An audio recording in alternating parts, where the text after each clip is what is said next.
Scalpers, it's your time to shine. Hot Wheels just announced the new Red Line Club Overdrive membership. We've got to break this down, see what is going on, and why this might be the 5th reason as to why somebody should actually leave Hot Wheels starting right now. Okay, so first and foremost, let's talk about the list of what the Overdrive program offers. All right, so starting with the top, this is only open to US residents and RIP to those that are overseas. And I think this has been an ongoing issue with this Red Line Club program in that it is not something that has been favorable to those that are overseas. So those guys are having to buy it second market all the time. Now, I don't know the ins and outs as to why Mattel cannot offer it to overseas customers, but I'm sure maybe they're just making enough with the people on the US side, so why bother with the overseas people? All right, next up, you must already have an RLC membership in order to participate in this new Overdrive program. So the RLC being $9.99, you're going to have to also pay the $99 on top of that, so that's almost $110 that you're going to have to pay to be able to sign up for this program. Not only does it stop there, you're also going to have to pay for the car and pay for the shipping, and we'll get into more details about that later. Next up, it is non-refundable, so if you misclick, if you make a mistake, you are done, you are in. Mattel is not refunding any of your money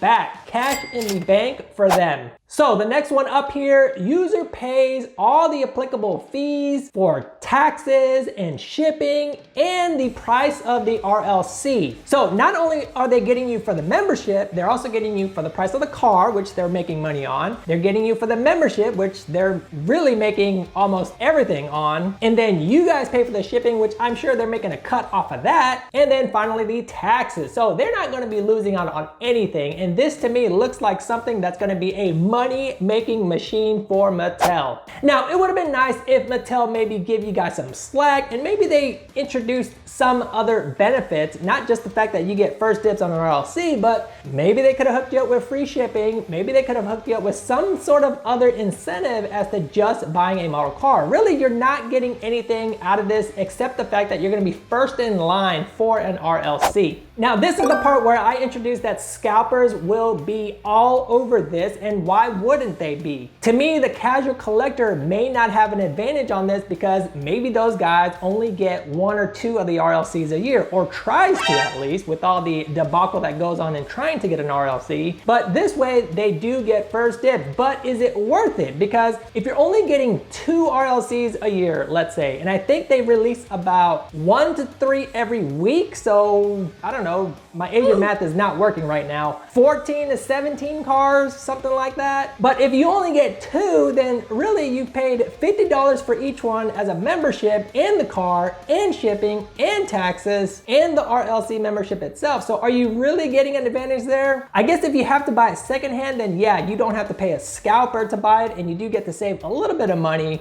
But if you don't get it secondhand and you try to buy these RLCs through the normal way of doing it through the Red Line Club, then you could be saving a lot more money. But for the scalpers, this is an exclusive benefit, and there is no reason that no scalper should not sign up for this. As bad as it is already, now they've got an exclusive access to get all the cars up front. And to me, a scalper is probably gonna get every single car that they releases. Why wouldn't they do that? Because they could resell it on the secondhand market and make more than the money back than it is to join the Red Line Club Overdrive. So to me, it makes perfect sense for them to be able to capitalize on this opportunity, because each car is going to come out to, 99 divided by 15 or 17. It's only going to be a couple bucks. Yes, you got to pay for the car and the shipping and everything like that, but still at the end of the day, you are still going to be on top, seeing as RLCs sell for a lot more than that. And depending on what RLCs are announced, you might be able to make 2 or 3-fold.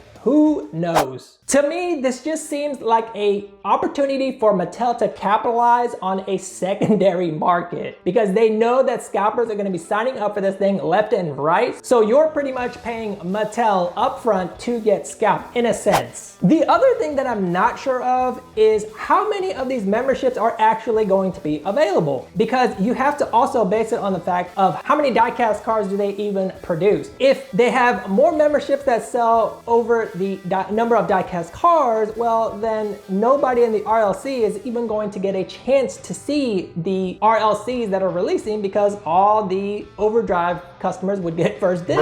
Now, if some of those guys pass, then yes, it would go on to the regular RLC members. But in this case, it's almost like Mattel would have to increase the numbers of the production in order to keep up with the fact that Overdrive people are gonna want them and the regular RLCs are gonna want it. Otherwise, all the casual collectors are going to miss out big time. And then guess what? They're literally gonna have to buy from an Overdrive person that's probably going to be scalping it on the second market again. But instead of Mattel focusing on the real problem, and I think here, one of the ones that stand out is the scalping, but why mess around with that if we know that die-hard collectors and scalpers are going to pay us up front for this type of first dib market?